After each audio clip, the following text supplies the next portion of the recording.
I don't know for anybody around the world. Just a quick look then, before British Legion go, are they making any money for their charity this afternoon? Are you digging deep out there, people? Cool. Just let them do their acceleration piece first.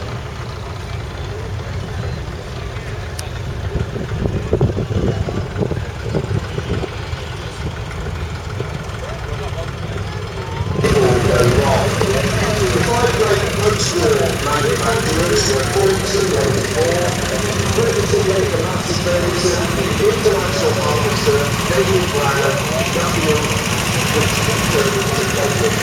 Sadly, not one of those tractor manufacturers is in existence in this country anymore.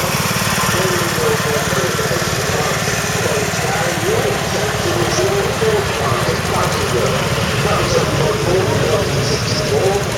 And New Holland were producing fields, still where the tractors there. All the parts though coming to the wall, and they're taking the parts away before they put together, and then they're shipped out, taken out by the trucks and bringing all the engines, gearboxes and the Ransomes. But these are 50 large steps for factory in Great Britain, so we must be grateful for that. The other great, of course, is Exeki, still going by the Aifield family, and then people that still manufacture that people want to buy.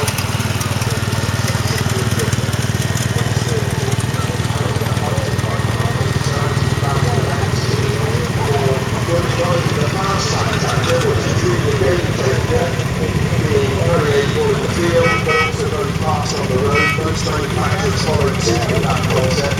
But of course, known backhoe excavators, teleporters, and forklift trucks. That technology did come to, and that's the quality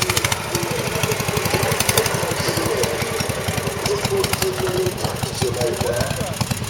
Airfield got a couple of plants. One in Birmingham, went up to Scotland, and back in Leyland, and owns it himself. But the Kubota tractor, these Cerney tractors there, they actually make tractors to up 200 horsepower, and they are really high-technology tractors, really about 15 engine. What are they in Great Britain now? This is a Lea Francis Uni-Horse. This one's powered by a USA engine, with several parts, and fitted with the railway flag. It looks good now. The red flag was very swift and there we go. And powered by j.i.case engine, we can have a 92 mile nice secret for having Tommy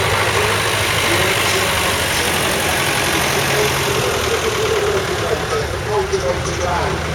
I think still Arnoux has, but Arnoux definitely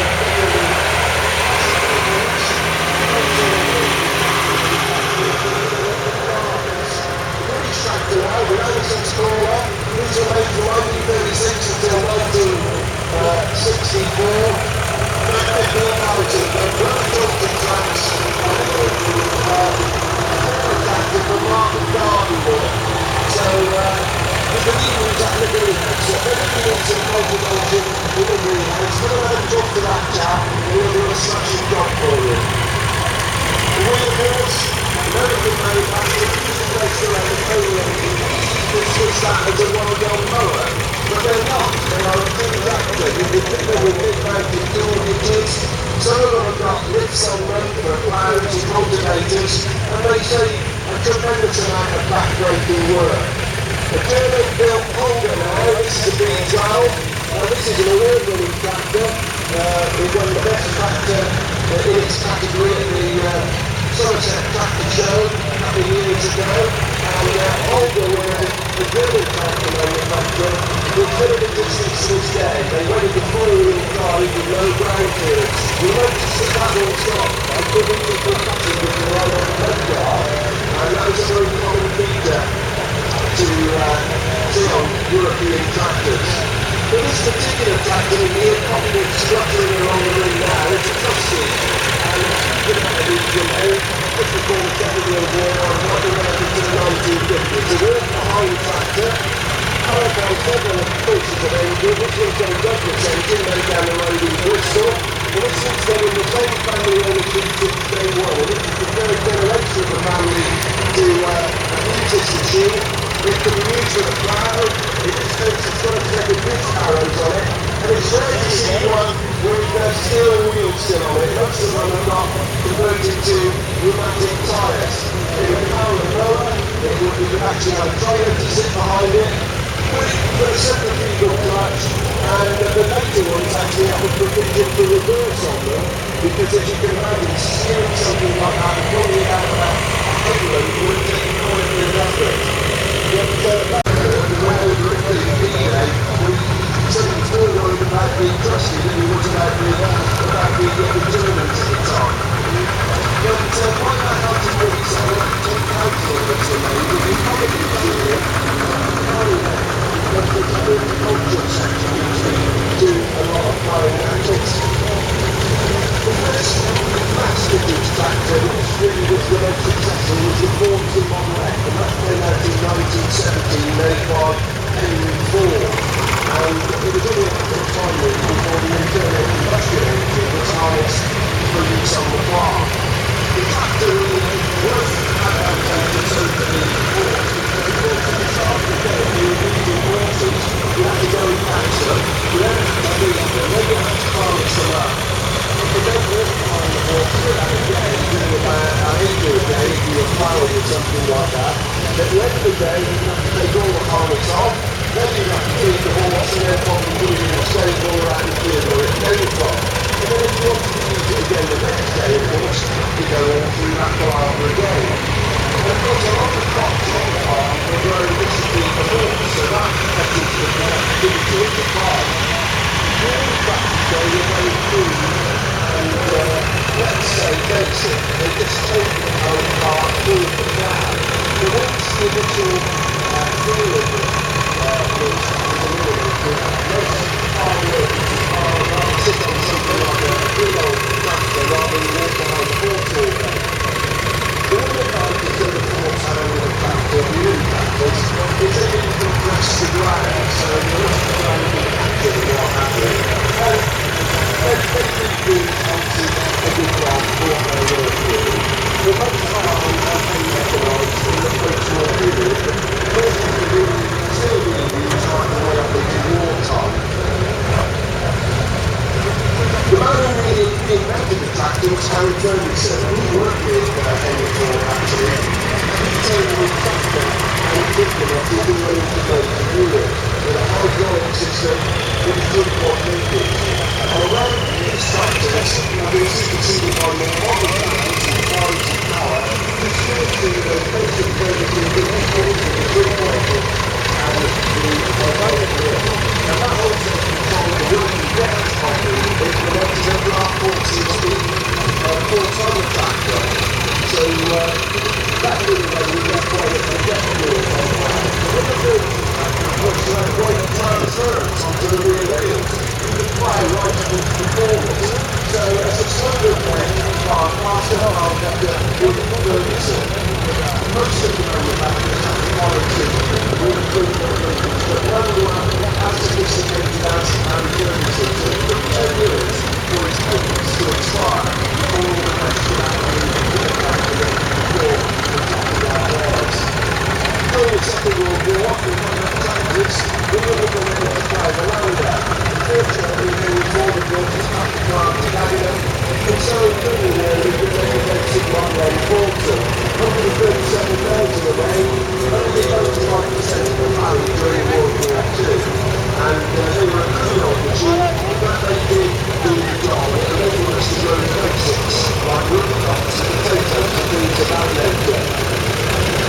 So without doing the tractor, of course, we would have been starting submission. None of these tractors, of course, are considered to make our lives better because they so advances in farming, we can enable farmers to produce more from less land and leading to cheaper food and plentiful food. And that has helped not only farmers but of course ourselves as well. And Cerney used to say the first phase industry is farming, everything else goes away because it was easier to apply.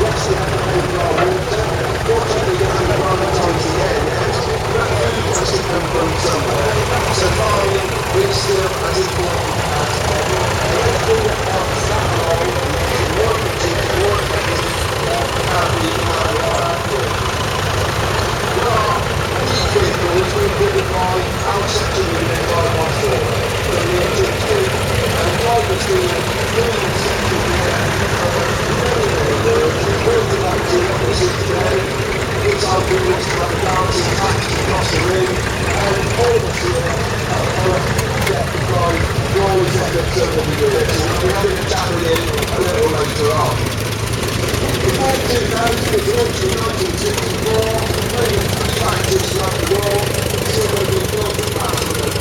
It's a base model for the Gloucestershire factory. The 3000 was an excellent 87 horsepower, also in 3-cylinder engine, in production from 1964 until 1975. Francis is around girls on the tractors again. What a cracker she is on a Ford 4000.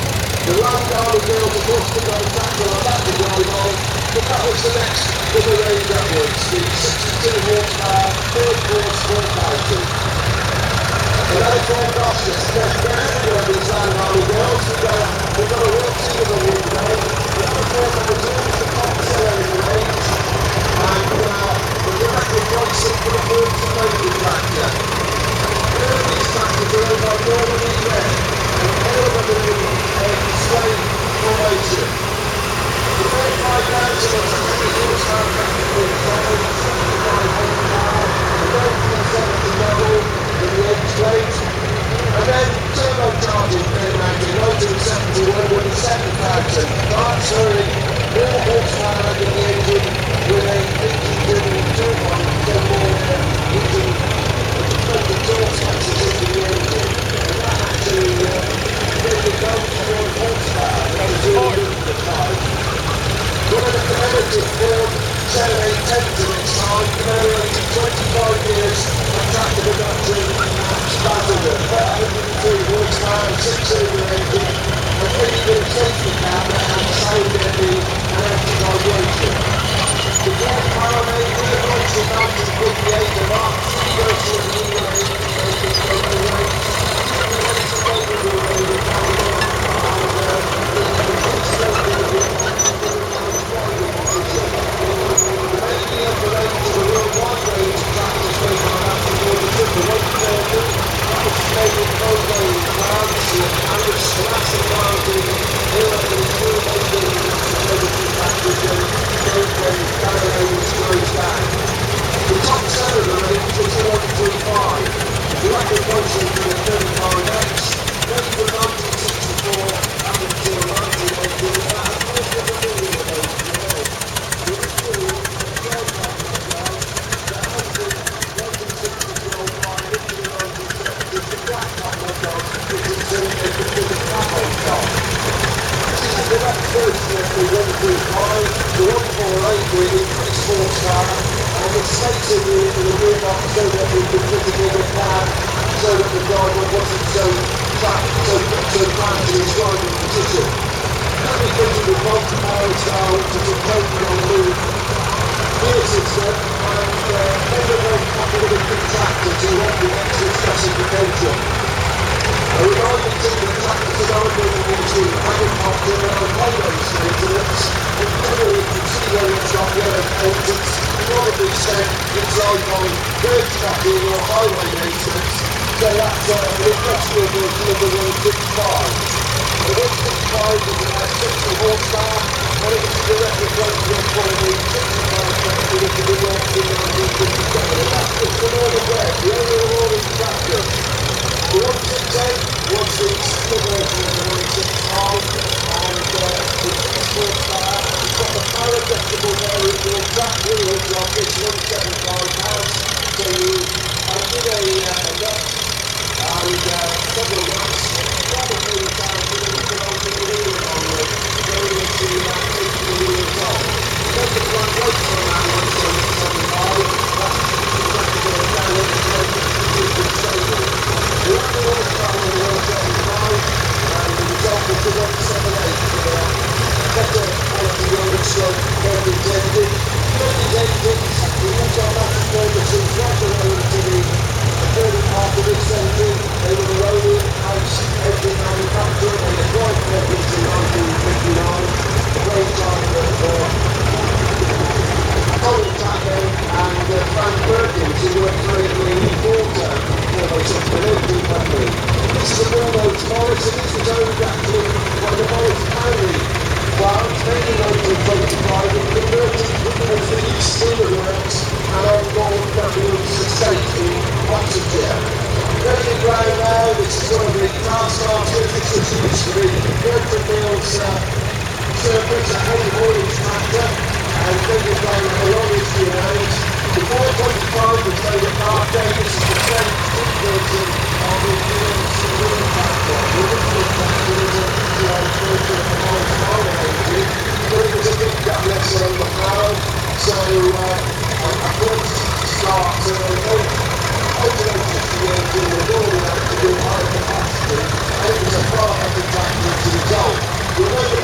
tractor. These were mandatory safety requirements, a safety padlocks, along with a roll bar from 1970. So if you tip the tractor over, you wouldn't be crushed. The early cats, though, had the nasty habit of amplifying the engine sound, so a lot of drivers were deafened. Their hearing was actually affected by the growing of the engine noise. So by the mid-1970s, health and safety kicked in, and later plans have been with soundproofing, and there was a requirement on the decibels level for the sound levels to come down. Very early cars, of course, were just a little more than steel frames with some anchors on, and they just get the driver driving there and expecting a bit more than the winter, but they were very, very cool indeed. Very rare practice going round past the Wellington Point, the Marshall MP6. This was made by the Marshall Company, it's down here at the Battalion Works of Gainesville in Lincolnshire. Only 197 of these today. Marshall had 12 weeks of these, so like 5 weeks to report to 3 weeks. I'm on the 8 in the road engine. The repeat series of activity will be back to the Marshall Company. That's the knowledge system, so they really good practice with the universal, so this is powered by the old southbound commercial engine, starting on the platform in the 314 was Airfield's snow tactic to turn against the likes of the Dexter and the small internationals at the time. That was owned by Trevor, by Nigel Newman, Charlie Trevor. Newman was a key supporter of this club, sadly no longer with us. The 1042 was the 10-speed version of Nigel's tractor. The names were made up in Scotland at Glasgow by the Dublin miners, and the supply chain was still up in the Midlands, so little was problems with their reliability. That's the stage 3 version of the 154, the green tractor. That was in production for about 10 years ago. Two-thirds tractor for farming gardens, the ones in the parks and gardens, because they're lightweight, they don't compact the soil, and their sort of that tractor was actually made in Turkey towards the end, still with the Leyland badging.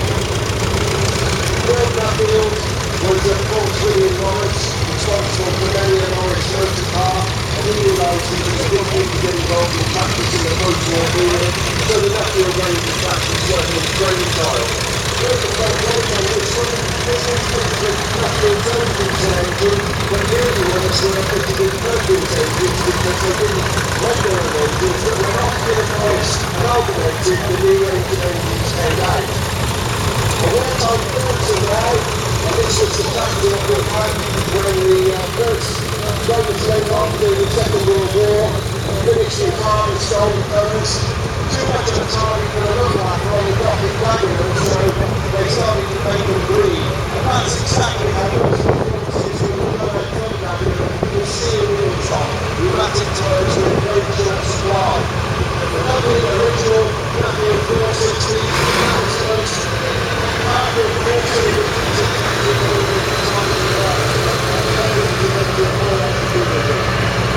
another version of the Nuffield tractor, this one being quoted orange, I'm sure there's some story on that screen. They made those in 2 years, about 65 horsepower, and the last tractors to carry the famous Nuffield bed before we went over to Aifield. These were launched in 1969, and this is the fuel of the range, the 384, which had about 72 horsepower, and really was a good version of the 465. The biggest problem they had the most was engine balancing with the lap on it. There was a lot of vibration from the engine.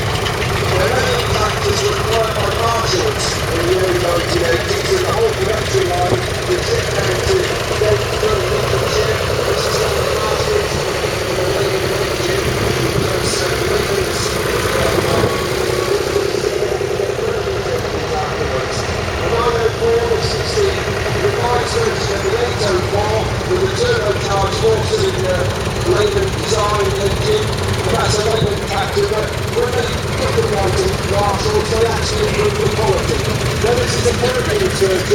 They went to Perkins later on. It was a short run Finland afterwards, I'm afraid. The factory closed down, and then it got shifted up to Stoneport. I'm taking Ferguson. I don't know what Harry Ferguson would make of that. Not much, I don't think. But he would still enjoy the fact that somebody was driving one of his tractors. That was a pretty good version of the Ferguson 20, first in 1951. So, she's got to be in the publicity.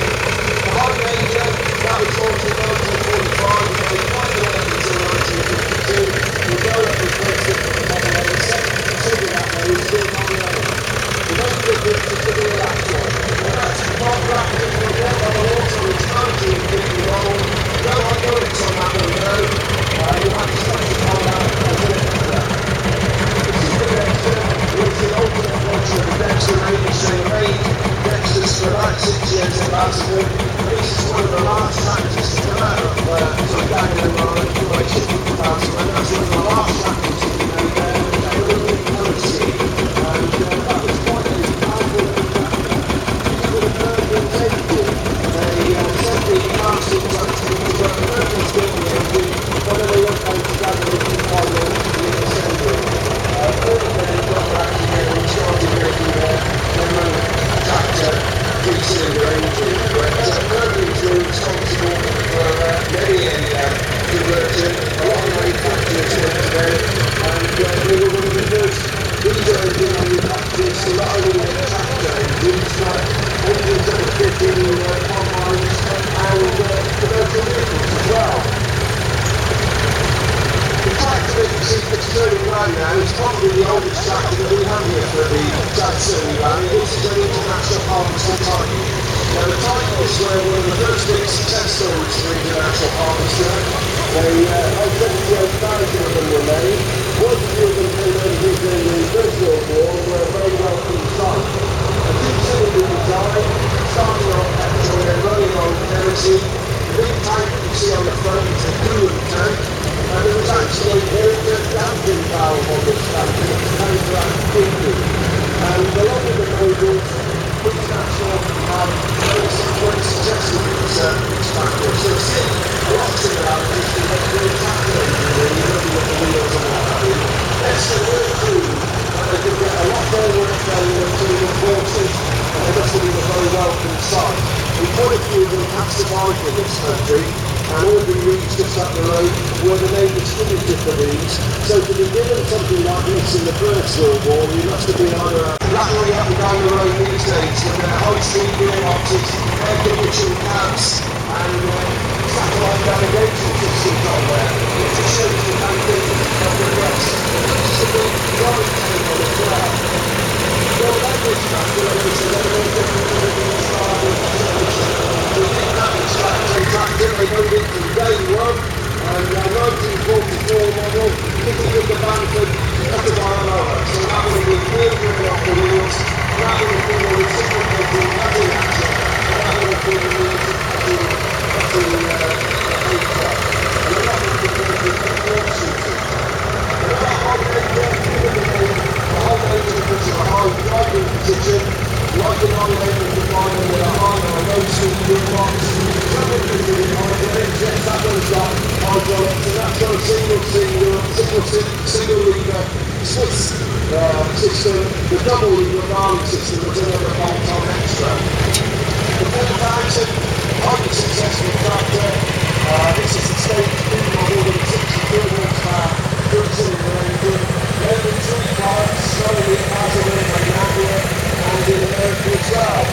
Another massive motorcycle, built for the two parts of the motor and on the motor, and that's the Holden, powered by a simpler engine. Holden could be given a mid-motor toolbar, it's a Airfield back as well. And that's a French tractor for regular parts. That's a 69, wheels on 6-wheel show, motor 57 onwards. Tractor to wheels 68, so it's up to the reference, and the Fordson motor, but with the same step-on, step-off gear. Highly successful tractor this, the top master made the Belgian wheels, 5 years production for that, in 1947 until 1952, 60,000 in motor made, very good in 6 weeks. Nevertheless, the running and wheeling tractors,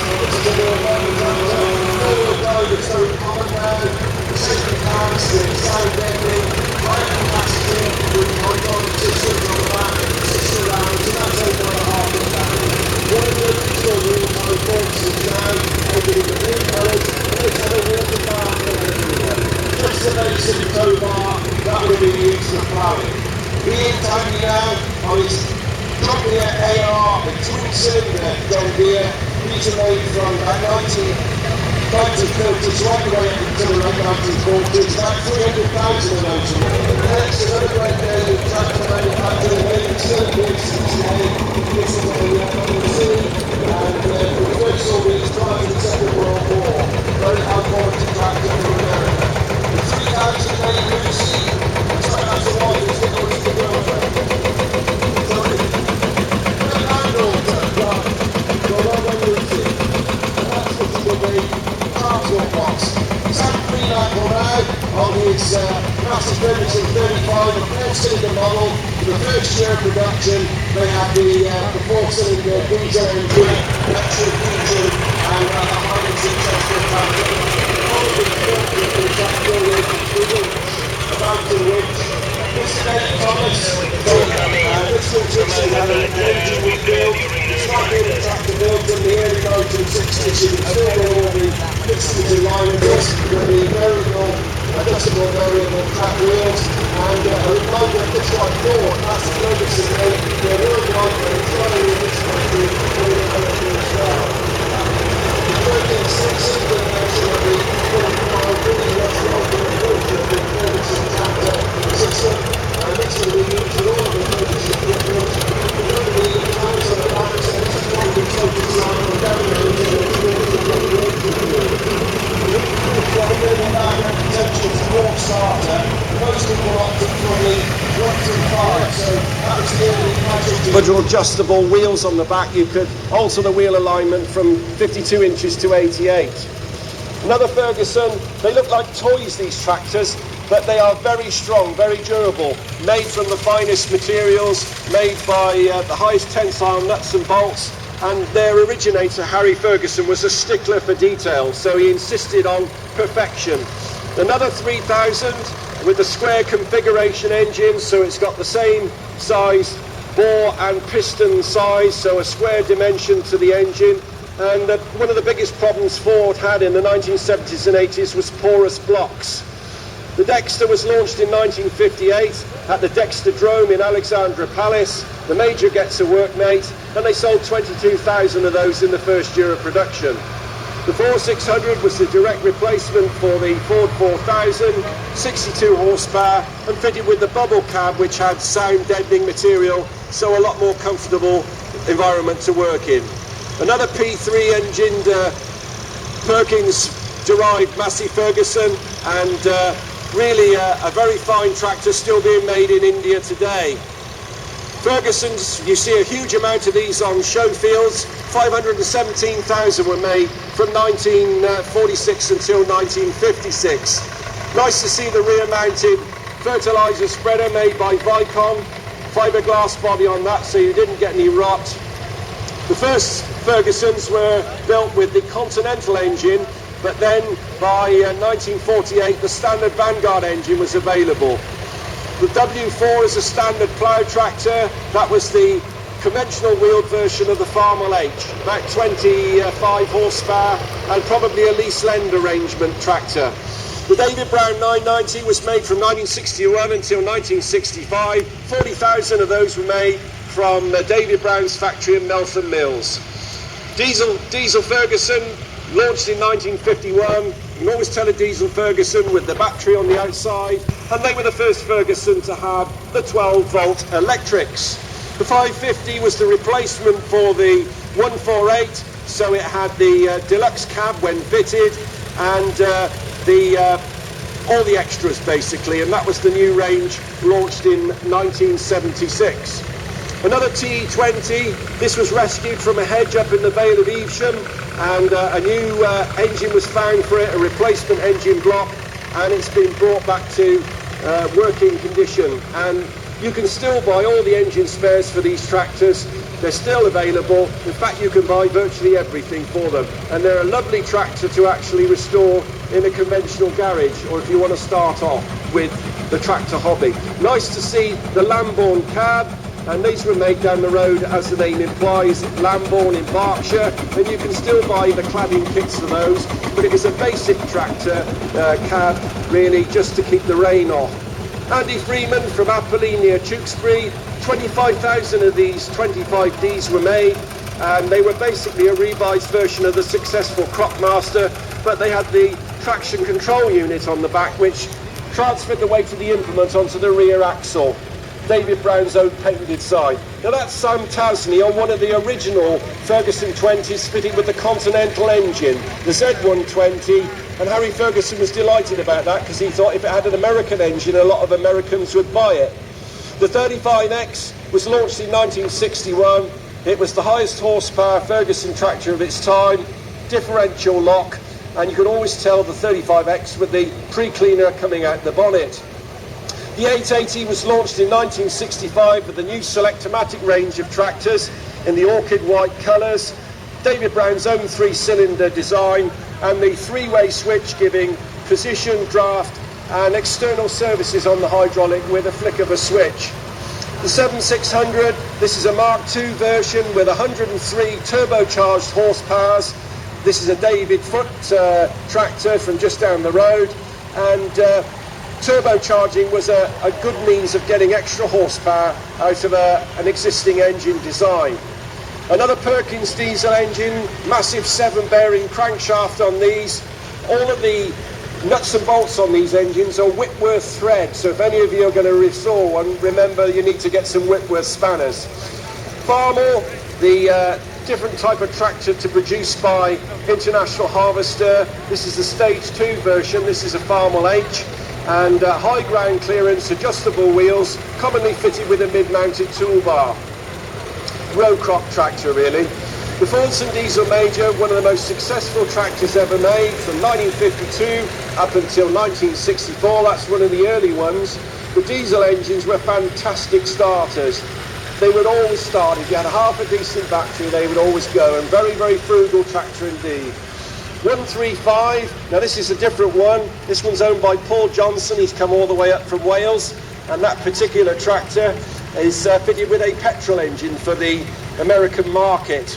The 130 again, as we said before, the base model of the Red Giant range, fitted with the shell-type mudguards. Now this is the grey and gold 35, the last one to bear the name of the late great Harry Ferguson, and that colour scheme lasted for about a year, and then the Massey Ferguson colour scheme, which we still see today, came in. Another 4000 fitted with power assisted steering, and that basically lightened the steering and saved wear and tear not only on the steering joints but of course your joints as well. That one's owned by Mr. Roger Workman, and that's been rescued from a barn in the last year, and he's rebuilt it all, so well done Roger.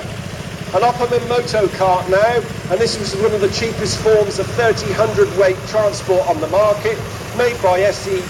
Opperman and Co. from Boreham Wood, Hertfordshire. You could buy tipper versions, low loading versions, powered by a J.A. Prestwick engine. You could drive them from the standing position, or you could steer them whilst walking alongside. Another diesel model, the dieselised version of the Ferguson. Harry Ferguson was reluctant to have a diesel engine put in his tractor, but eventually rescinded, and it did give them a new appeal because diesel really was the way forward. Nice to see the Ferguson tipping trailer using hydraulic power, so you didn't have to do any back-braking shuttling. The Midland Industrial Loader's loader on the front, using hydraulic rams again from the rear axle. That saved a lot of back-braking work. There were 3 types of loader available for the Ferguson tractor, and the mill one is one of the more common ones. Another diesel Ferguson, and as I said before, they couldn't get the battery under the bonnet, so you had to have it alongside the driver. One spanner fits all the nuts and bolts on that tractor. The sizes are 11/16 and 1 1/16 AF, and that was supplied in the toolkit, so you could take the whole tractor apart with one spanner. The 35 was a real improvement over its predecessor, higher horsepower, more sophisticated hydraulics, a better driving position, easier servicing, but Harry Ferguson thought it was a bit too expensive and a bit too complicated. But by that time, of course, he had left Massey Harris, Massey Ferguson, and gone his own way. Now this is an International Harvester 3588, one of the last great concepts of tractors that they produced. The idea is to have a tractor that can pull a big plough and set of cultivators, but you need to be able to turn the tractor on the headlands. So they did this with this articulated steering. You've got the control centre on the back, the engine and all the front axle are on the front, commonly known as the Snoopy or the Anteater. They actually carried this tractor forward when the amalgamation of Casing International occurred, but sadly another concept that hasn't really been taken forward with. So you'll note that the stub axles stick out. That's so that you can obviously adjust the rear wheels, but you can also put another set of wheels on so that you don't compress the land. And that would have been used on heavy farming in this country with big acreages, probably in East Anglia, or prairie farming in America. An International now built at the Radford factory of International, the old Jowett car factory.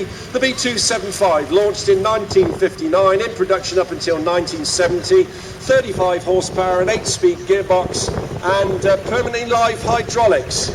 And if you wanted a heavy logging tractor, this was one to buy. The B450 made at Doncaster with the reliable 450 4-cylinder engine, kicking out about 50 horsepower. Month-long production run for that tractor. That's a 1967 model, but they made them right the way up until 1970. The revised range came out in about 1967, and this is the 434, which was an improvement on the 414, which had been in production for 4 years.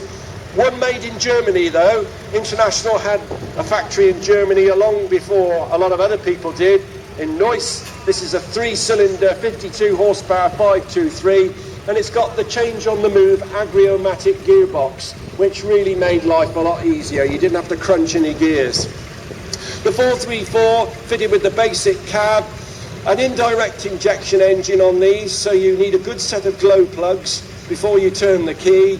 You warm the engine up, but if those don't work, you can carry on winding the starter, burn the starter out, and then the tractor won't start at all. So if any of you are buying one of these Bradford-built ones, check that the glow plugs work. That's a 444, and that's one of the